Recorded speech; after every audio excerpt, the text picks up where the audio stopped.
Hi armies, எல்லோரும் எப்படி இருக்கீங்க? எல்லோரும் நல்லா இருக்கீங்களா? இன்றைக்கி நம்ம என்ன வீடியோ பார்க்க போகிறோன்னா, ஜேகேவோட அன்எக்ஸ்பெக்டட் மேரேஜ் எபிசோட் 3 தான் பார்க்க போகிறோம். லாஸ்ட் எபிசோடில் ஜேகேவை ஏன் உங்களுக்கு பிடிக்கலங்கிற ரீசன் சொல்லியிருப்பேன். இப்போ வாங்க ப்ரெசண்ட்டில் என்ன நடக்குது அப்படிங்கிறத பார்க்கலாம். வழியாக ஆரம்புக்கும் மேரேஜ் முடிஞ்சு ஆரம்புக்கும் ஒரு குழந்த பிறந்திருக்கும். ஒரு பாய் பேபி தான் பிறந்திருக்கும்.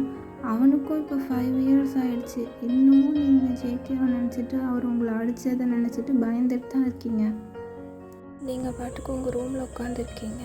உங்கள் அம்மா உங்களை கூப்பிடுறாங்க. வைன் இங்கே வாயம்மா அப்படின்னு. என்னம்மா அப்படின்னு கேட்குறீங்க. இங்கே வா வைன், ஒரு நிமிஷம் உங்ககிட்ட ஒன்று பேசணும், இங்கே வாடா அப்படின்னு கூப்பிட்றாங்க. இந்த வந்துட்டம்மா அப்படின்னு நீங்களும் உங்கள் அம்மா கிட்டே போகிறீங்க.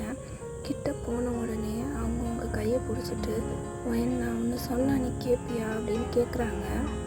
சொல்லுங்கம்மா, கண்டிப்பாக கேட்குறேன் அப்படின்னு வைன் சொல்கிறாங்க. அவங்க அம்மா உடனே அதுக்கு சொல்கிறாங்க, இங்கே பாரு வைன், உன்னை கேட்காம உனக்கு மேரேஜ் ஃபிக்ஸ் பண்ணணும்னா நாங்கள் நினைக்கலம்மா. உன் ஆன்ட்டி திடீர்னு ஒரு நாள் கால் பண்ணி என்கிட்ட நான் உங்ககிட்ட ஒன்று கேட்பேன், நீ எனக்கு அதை கொடுக்கணும் அப்படின்னு கேட்டாங்க. என்னென்ன கேளுங்க, என்னால் முடிஞ்சால் தரேன்னு சொன்னேன். அவங்க திடீர்னு உன் பொண்ணு தான் வேணும்னு கேட்டாங்க அப்படின்னு உங்கள் அம்மா உங்ககிட்ட சொல்கிறாங்க. வைனுக்கு என்ன பண்ணுறதுன்னே தெரியல. அப்புறம் நீங்கள் என்னம்மா சொன்னீங்க அப்படின்னு கேட்குறா. நான் என்னம்மா சொல்லியிருப்பேன், பையன் ரொம்ப ரொம்ப நல்ல பையன், உடனே ஓகேன்னு சொல்லிட்டேன். உன்னையோ அப்பாவையோ கேட்கணுன்னு எனக்கு தோணவே இல்லைம்மா, சாரிம்மா அப்படின்னு சொல்கிறாங்க. எனக்கு நீங்கள் என்னை கேட்காம ஓகே சொன்னதெல்லாம் பிரச்சனை இல்லைம்மா, ஆனால் ஜேகேக்கும் எனக்கும் செட் ஆகவே ஆகாது. எப்படிம்மா, என்னால் முடியாதும்மா, ப்ளீஸ்மா என்னை விட்டுருங்கம்மா. நீங்களும் எவ்வளோ சொல்லி பார்க்குறீங்க, உங்கள் அம்மா அதை ஒத்துக்கிற மாதிரி தெரியல. வேறு வழி இல்லை, நீங்களும் சரின்னு அந்த கல்யாணத்துக்கு ஒத்துக்கிட்டீங்க. இப்படியே கொஞ்ச நாள் போகுது. மறுபடியும் திடீர்னு ஒரு நாள் ஜேகே கால் பண்ணுறாரு.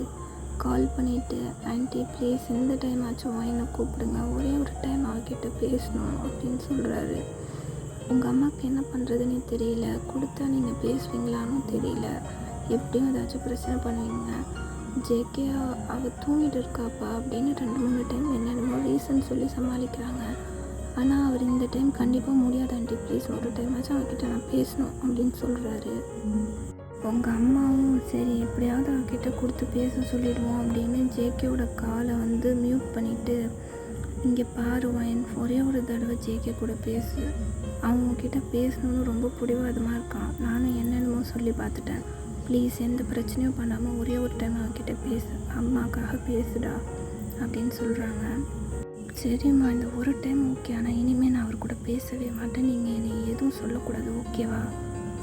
ஃபோனை நீங்கள் கையில் வாங்கிக்கிறீங்க. இப்போ ஜேகே தான் லைனில். ஹலோ வைன், எப்படி இருக்கு அப்படின்னு கேட்குறாரு. ஹலோ கேட்குதா வைன், ஏதாச்சும் பேசுடி ப்ளீஸ், ஒரே ஒரு தடவை ஏதாச்சும் பேசு. நீங்கள் பாட்டுக்கு ஃபோனை கையில் வச்சுட்டு என்ன பேசுகிறது இவர்கிட்ட அப்படின்னு யோசிச்சுட்டே இருக்கீங்க. அவரும் டயர்டாகிட்டாருங்க கூப்பிட்டு. இப்போ ஒரு வழியாக நீங்கள் ஹலோ அப்படின்னு சொல்கிறீங்க. உடனே ஜேகேக்கு அவ்வளோ சந்தோஷம். ஒரு தடவையாவது நம்மக்கிட்ட பேசுகிறாளே, ஏதாச்சும் பேசுவேன், என்ன வேணாலும் பேசு ப்ளீஸ் டியானா பேசு. ஜேகேக்கு ஒரு மாதிரி ரொம்ப ஹாப்பியாக இருக்குது. ஏன்னா அவருக்கு மனசுக்குள்ளே தோணிகிட்டே இருந்திருக்கும், உங்களுக்கு பிடிக்காம தான் இந்த கல்யாணத்தை பண்ணி வைக்கிறாங்களோ, ரொம்ப ஃபோர்ஸ் பண்ணி அப்படின்னு நினச்சிருப்பாரு. எப்படியாவது உங்கள் வாயிலேருந்து தெரிஞ்சுக்கணும் உங்களுக்கு இந்த கல்யாணத்தில் விருப்பம் இருக்கா இல்லையா அப்படிங்கிறதுக்காக தான் இத்தனை டைம் கால் பண்ணியிருப்பார். இப்போ உங்ககிட்ட கேட்குறாரு, வைன் நான் உன்னை கேட்கணும் உங்ககிட்ட, தயவு செஞ்சு ஃபோனை கட் பண்ணிடாத ப்ளீஸ், எனக்கு பதில் மட்டும் சொல்லிட்டு போ, என்னால் நிம்மதியாகவே இருக்க முடியலடி. நீங்களும் இப்போ தான் அவர்கிட்ட பேசவே செய்கிறீங்க. ஜேகே நீங்கள் எப்படி இருக்கீங்க அப்படின்னு கேட்குறீங்க. அவரும் உடனே சிரிச்சிட்டே, நான் நல்லா இருக்கேன் வைன், நீ எப்படி இருக்க? நல்லா இருக்கேன். சாப்பிட்டீங்களா? என்ன கேட்குற, திரும்பி கேளு. சாப்பிட்டீங்களா? சாப்பிட்டேன் வைன், நீ சாப்பிட்டியா? சாப்பிட்டேன், ஆனால் என்ன கேட்கணும்னு சொன்னீங்க? அது ஒன்றும் இல்லை வைன், உனக்கு இந்த கல்யாணத்தில் விருப்பம் இருக்கா? உங்களுக்கு டக்குன்னு என்ன பதில் சொல்கிறதுன்னு தெரியல. நீங்கள் உடனே ஃபோனை கட் பண்ணிடுறீங்க. ஃபோனை கட் பண்ணதுக்கப்புறமா தான் உங்களுக்கு மூச்சே வருது. இவர் என்ன திடீர்னு இப்படி கேட்குறாரு? நான் என்ன பதில் சொல்லுவேன்? உண்மையை சொன்னால் வீட்டில் அடிப்பாங்க, பொய் சொல்லவும் முடியல. எப்படியாவது கொஞ்ச நாளைக்கு இவர் கூட பேசாமல் இருந்துட வேண்டியதான். ஜேகே இனிமேல் ஒயினை சும்மா விடக்கூடாது. எப்படியாவது இவளுக்கு கால் பண்ணி பேசி இவளுக்கு விருப்பம் இருக்கா இல்லைன்னு நம்ம தெரிஞ்சுக்கணும். அவளை கஷ்டப்படுத்தி ஒரு கல்யாணம் வேண்டாம் நமக்கு. அப்புறம் அடிக்கடி ஜேகே கால் பண்ணுறாரு. கால் பண்ணி உங்கள் அம்மா ஃபோனுக்கு தான் ஃபோன் பண்ணுவார். ஏன்னா உங்களுக்கு ஃபோன் கிடையாது, அதனால உங்கள் அம்மாவுக்கு தான் கால் பண்ணுறாரு. அடிக்கடி கால் பண்ணி எனக்கு ஒயின்கிட்ட பேசணும் அப்படின்னு சொல்கிறாரு. உங்கள் அம்மாவும் சரி பரவாயில்லப்பா நான் கொடுக்குறேன் அப்படின்னு சொல்லிட்டு கொடுக்குறாங்க. ஹலோ ஒயின், கேட்குதா உனக்கு? கேட்குது ஜேகே, சொல்லுங்கள்.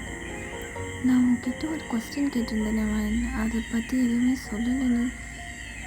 அது ஜேகே எனக்கு ஓகே தான். இல்லை எனக்கு கேட்கல, கொஞ்சம் மறுபடியும் சொல்ல முடியுமா?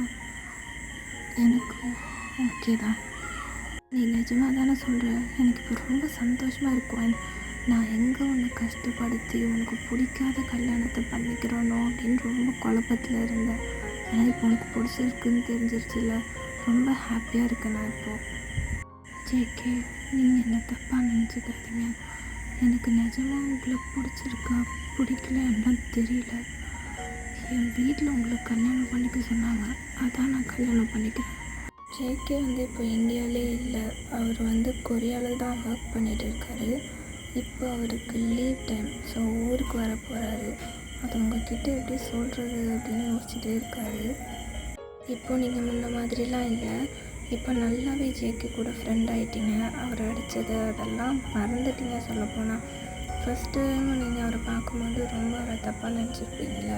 அவர் கூட பேச ஆரம்பித்து அவர் கூட ஃப்ரெண்ட் ஆனதுக்கப்புறமா ரொம்ப நல்லவராக இருக்கார் அப்படிங்கிற அளவுக்கு உங்களுக்கு தோணியிருக்கும். நான் உங்ககிட்ட ஒன்று சொன்னால் நீ ரொம்ப ஹாப்பியாகிடுவேன் ஒயின், சொல்லவா அப்படின்னு கேட்குறாரு. என்ன ஜேகே சொல்லுங்கள் அப்படின்னு நீங்களும் கேட்குறீங்க. எனக்கு லீவ் கொடுத்துட்டாங்க ஒயின், நான் ஊருக்கு வர போகிறேன். உங்களுக்கு அப்படியே ஹார்ட்லாம் படங்குது, என்ன பண்ணுறதுனே தெரியல, ரொம்ப ஹாப்பியாகிறீங்க. ஆனால் அவ்வளோ ஹாப்பினஸ்ஸையும் உங்கள் மனசுக்குள்ளேயே வச்சுக்கிட்டு அதனால என்ன, லீவ் கிடச்சதுன்னா ஊருக்கு வாங்க, எனக்கு என்ன, உங்கள் வீட்டுக்கு தானே வர போகிறீங்க. சரி ஓகேடா, நான் இதோட இந்த எபிசோடை எண்ட் பண்ணிக்கிறேன். நெக்ஸ்ட்டு பார்ட் சீக்கிரமாக அப்லோட் பண்ணுறோம், ஓகேவா? இந்த எபிசோடு உங்களுக்கு பிடிச்சிருந்துச்சுன்னா மறக்காமல் லைக் பண்ணிக்கோங்க, ஷேர் பண்ணுங்கள், சப்ஸ்கிரைப் பண்ணுங்கள். ப்ளீஸ் எனக்கு சப்போர்ட் பண்ணுங்கள், ஓகே? இந்த எஃப்எஃப் எப்படி இருக்குது, நல்லா இருக்கா, உங்களுக்கு பிடிச்சிருக்கா, எல்லாத்தையும் கமெண்ட் பண்ணுங்கடா ப்ளீஸ். உங்களோட ஒவ்வொரு கமெண்ட்ஸும் எனக்கு ரொம்ப முக்கியம். மறக்காமல் லைக்கும் பண்ணிவிடுங்க ப்ளீஸ்டா.